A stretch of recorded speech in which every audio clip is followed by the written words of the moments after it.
بسم الله الرحمن الرحيم. اللهم صل على محمد وآل محمد.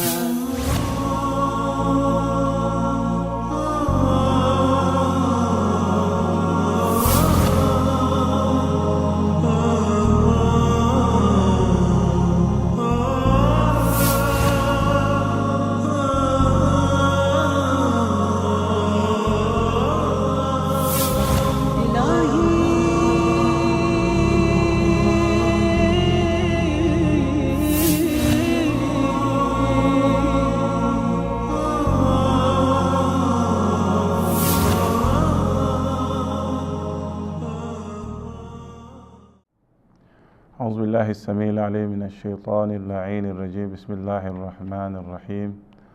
الحمد لله رب العالمين بارئ الخلائق أجمعين باعث الأنبياء والمرسلين، ثم الصلاة والسلام على أشرف المرسلين حبيبي وحبيب إله العالمين أبي القاسم المصطفى محمد وعلى آل بيته الطيبين الطاهرين وصحبه المنتجبين. Mes chers frères et sœurs, assalamu alaikum wa rahmatullahi ta'ala wa barakatuh.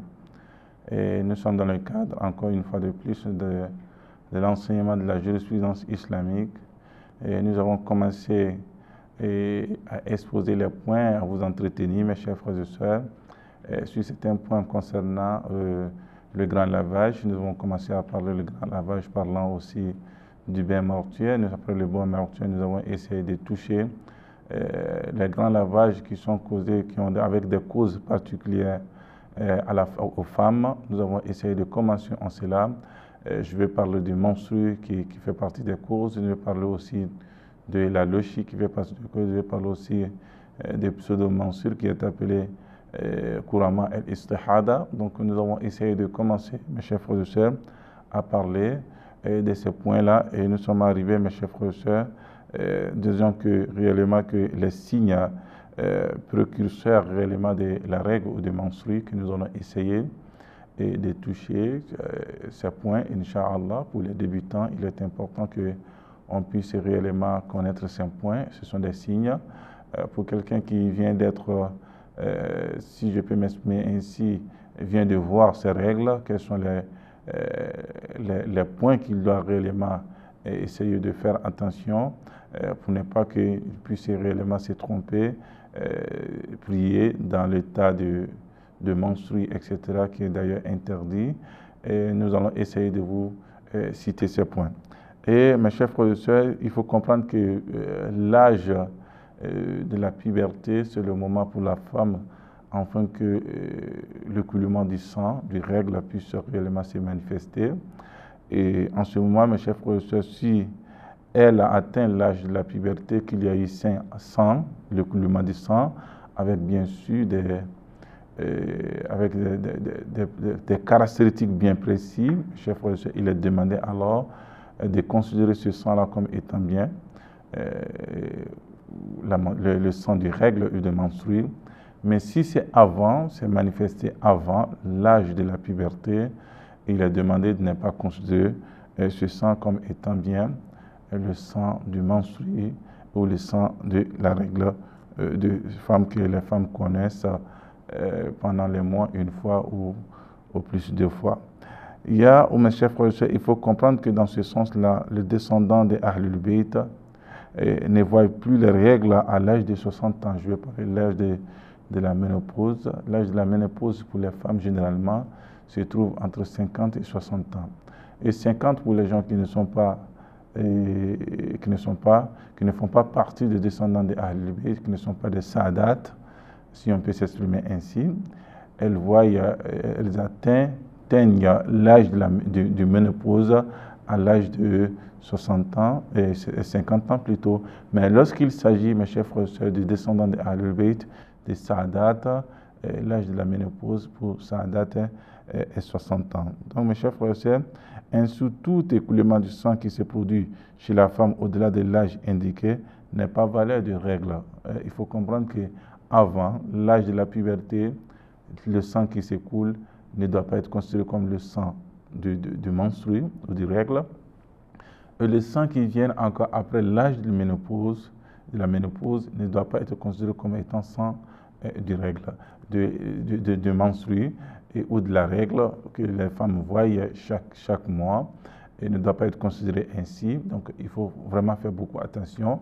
Lorsqu'il s'agit de Saadat, les descendants des prophètes, c'est 60 l'âge de ménopause et 60 ans. Lorsqu'il s'agit, mes chers frères et sœurs, des autres, des femmes qui ne sont pas des descendants des prophètes, mes chers frères et sœurs, ce n'est rien d'autre que 50 ans. Donc, il faut beaucoup faire attention à ces points-là.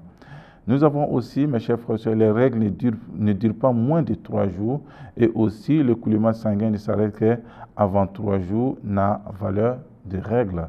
C'est-à-dire que l'âge le moins jour de l'âge de l'écoulement du sang, de règles, de menstrues, c'est le minimum de jours, c'est 3 jours. Il faut que le sang puisse s'écouler pendant 3 jours. Et le maximum n'est rien d'autre que 10 jours que nous allons y arriver. Et ce qui se coule avant 3 jours, mes chers frères et sœurs, on ne doit pas considérer comme étant bien le sang du menstru ou de la règle que les femmes voient chaque mois. La durée des règles n'accède pas 10 jours et aussi tout écoulement sanguin qui accède 10 jours n'a pas valeur de règle. C'est la même règle que nous sommes en train de vous parler. S'il y a aussi le moins que 3 jours, ne doit pas être considéré comme étant le sang de règle, et plus que 10 jours ne doit pas être considéré comme étant le sang de règle. Donc, il faut beaucoup faire attention. Le minimum, ce n'est rien d'autre que 3 jours. Le minimum des jours, c'est 3 jours et le maximum 10 jours. Et tout sang qui vient avant 3 jours et cesse l'écoulement ne doit pas être considéré comme étant le sang du menstru, et après ne doit pas être considéré, après 10 jours ne doit pas être considéré effectivement comme étant le sang de menstru. Donc mes chers frères et sœurs, il faut beaucoup faire attention à ces points-là. L'écoulement sanguin lié aux règles continue et durant 3 premiers jours, mes chers frères et sœurs, ça doit continuer durant 3 premiers jours, ne doit pas s'entrecouper, et partant si, par exemple, le sang qui s'étend arrêté complètement après avoir coulé, durant 2 jours consécutifs, recommence à couler à flot un autre jour, de façon, si on peut s'exprimer ainsi, de façon sporadique en réalité, et il n'est seulement que l'intérieur sans s'écouler à l'extérieur. Cela suffit à lui accorder la valeur des règles. Il y a des sangs qui s'écoulent pendant 2 jours, mais l'écoulement, après l'écoulement du sang, pendant le 3e jour soir, l'écoulement est interne, ne sort pas au-delà de l'endroit. Donc, mes chers frères et sœurs, on doit considérer effectivement cet écoulement comme étant bien faisant partie de la règle. Ou les menstrues, mes chers frères, du sang du menstru. L'écoulement peut être externe, c'est-à-dire que le sang ne vient pas à l'accès, ça s'écoule à l'intérieur de la femme et ne sort pas dehors. En ce moment, il faut considérer ce sang comme étant bien, mes chers frères et sœurs, le sang du menstru. L'intervalle minimal séparant des cycles menstruels est de 10 jours, c'est-à-dire qu'entre le cycle menstruel, l'intervalle doit être au plus 10 jours. L'intervalle doit être 10 jours. Moins de 10 jours n'est pas considéré comme étant le règle cycle menstruel, et cela est très important. Et tout écoulement sanguin qui se produit au moins de 10 jours, parlant du dernier cycle menstruel, n'a pas de valeur d'une règle. Cela est très important. Le sang qui s'écoule, mes chers frères et sœurs, est avant 10 jours, c'est-à-dire l'intervalle entre 2 règles, entre 2 menstrues, le cycle menstruel, ce n'est rien d'autre que 12 jours, mais avant cela ne doit pas être considéré, mes chers frères et sœurs, comme étant une règle, et ça seulement, ce n'est rien d'autre que les enseignements des Ahlul Bayt, que nous devons beaucoup faire attention, et ces enseignements sont importants. Le fait que, mes chers frères et sœurs, il y a beaucoup de divergences sur ces points, mais nous ne faisons que s'accrocher aux enseignements de la famille et la tradition de la famille du prophète Mohammed sallallahu alayhi wa sallam. Il dit le sang menstruel est d'origine épaisse, chaud, et très foncé, et un peu cuisante, et coule avec pression. Ça fait partie des caractéristiques du sang, du menstru. Et d'abord, c'est épais, c'est coagulé, et après c'est chaud, c'est différent du sang de la leuchie, et très foncé, hein, et qui tire vers le noir, rouge, mais qui tire vers le noir, et cuisante, qui brûle un peu, et aussi qui coule avec beaucoup de pression. Donc, mes chers frères et sœurs, si vous voulez essayer de voir les caractéristiques du sang, hein, d'un menstrué, voici les points que les savants ont essayé de donner comme caractéristiques, mes chers frères et sœurs. C'est la caractéristique générale du sang. Il peut y avoir une petite différence, une petite nuance quelque part ou ailleurs, mais c'est la caractéristique de façon générale de ce sang, le sang du menstrué. Donc, mes chers frères et sœurs, cela est très important.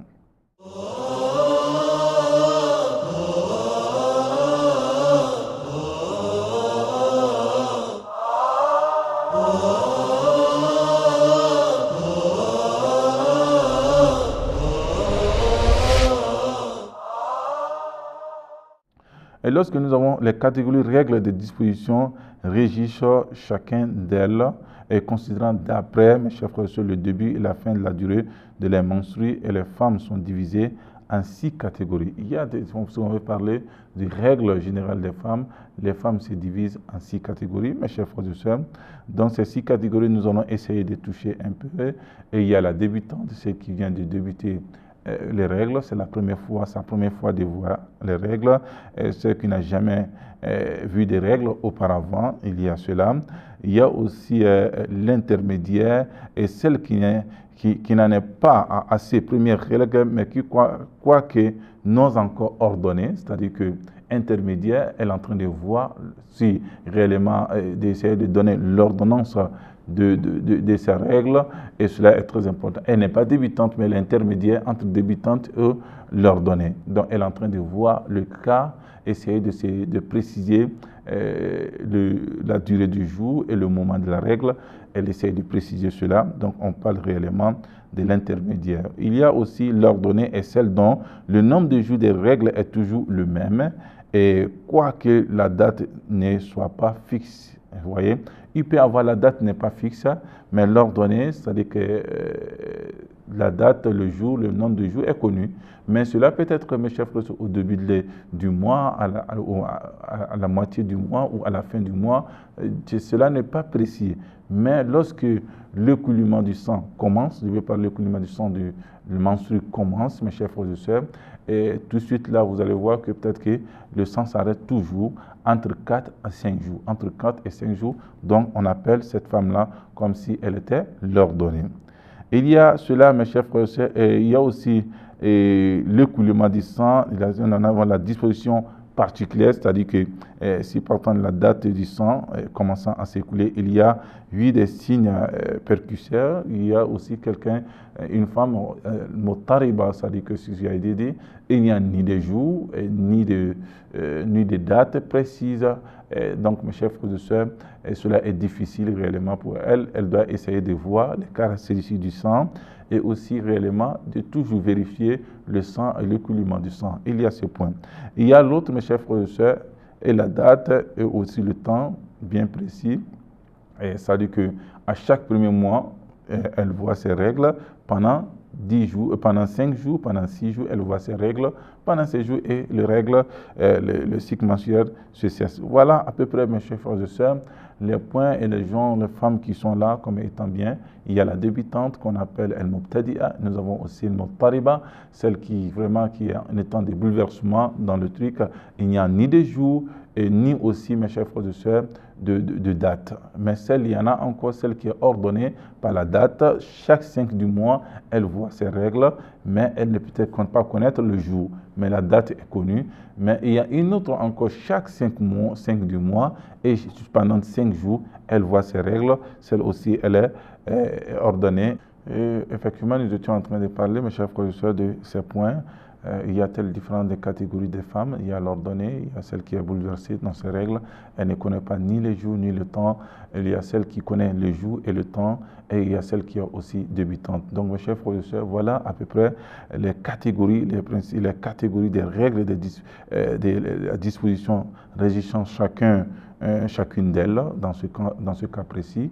Donc, mes chers frères et sœurs, en ce sens-là, il est tout à fait clair lorsqu'on parle des règles et effectivement, mes chers frères et sœurs, concernant dans ces règles, nous allons essayer de partir à partir des règles, essayer de parler réellement de l'ablution sèche. L'ablution sèche qui est une importance capitale en ce qui concerne réellement les règles et les ablutions, mes chers frères et sœurs.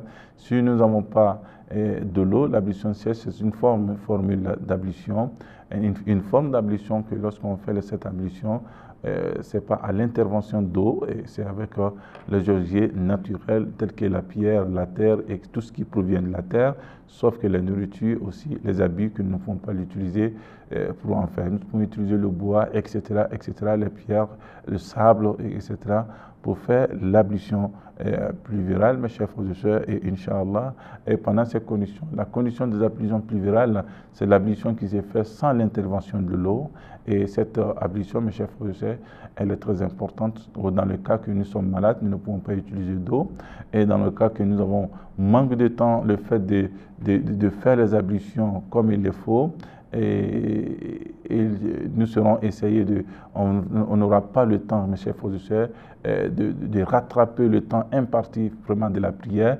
Elle va nous dépasser. Nous essayons de faire les ablutions plus vite que possible, afin de trouver le temps imparti de la prière, parce que ça fait partie des conditions de la prière. Et nous avons aussi, mes chers frères et sœurs, quelqu'un qui est en état de grand lavage, notamment de janaba, etc., qui n'a pas d'eau, soit s'il utilise l'eau, ils auront problème réellement, mes chers frères et sœurs, de la nourriture, de la consommation d'eau, même s'il ne s'agit pas de lui-même, de sa famille, de ses enfants, et tout ce qui l'entoure dans son environnement. Et en plus de cela, mes chers frères et sœurs, même les animaux, si la vie des animaux sont menacées, lorsqu'on utilise l'eau pour les ablutions, il est demandé, mes chers frères et sœurs, et effectivement, de faire les ablutions, et cela est très important. Donc, mes chers frères et sœurs, lorsque nous avons fait ces ablutions, il est important que lorsque nous sommes dans le cadre des petites ablutions, nous faisons la petite ablution et effectivement on se limite à la petite ablution pour la prière qui est une condition préliminaire de la prière. Et de l'autre côté, si nous sommes en grand lavage, nous sommes dans le tas de janaba, nous pouvons essayer de faire aussi, mes chers frères et sœurs, l'ablution pluvérale ou l'ablution sèche, afin de s'acquitter d'abord de cette impurité, de l'état impur de l'être humain, et étant bien que causé soit par l'émission des spermes, que les causes que nous avons essayé de parler, ou soit par les rapports sexuels, ou par l'attouchement d'une dépouille, ou soit par les règles et les lochis, etc., etc. Mes chers frères et sœurs, nous allons essayer avec cela de faire l'ablution pluvérale. L'ablution pluvérale, Inch'Allah, dans la prochaine émission, nous allons essayer, mes chers frères et sœurs, de vous parler de cette question, comment faire les ablutions pluvérales selon la version des Ahlul Bayt, mes chers frères et sœurs. Et sur ce, Inch'Allah, pour l'émission prochaine, nous allons essayer de vous parler de l'ablution pluvérale et de l'ablution sèche pour compenser ou substituer, mes chers, soit la petite ablution ou substituer le grand lavage, Inch'Allah, que le Seigneur fasse des musulmans sincères du pied, qu'il dirige nos pas. Et sur ce, mes chers frères et sœurs, je vous dis Assalamu alaikum wa rahmatullahi ta'ala wa barakatuh.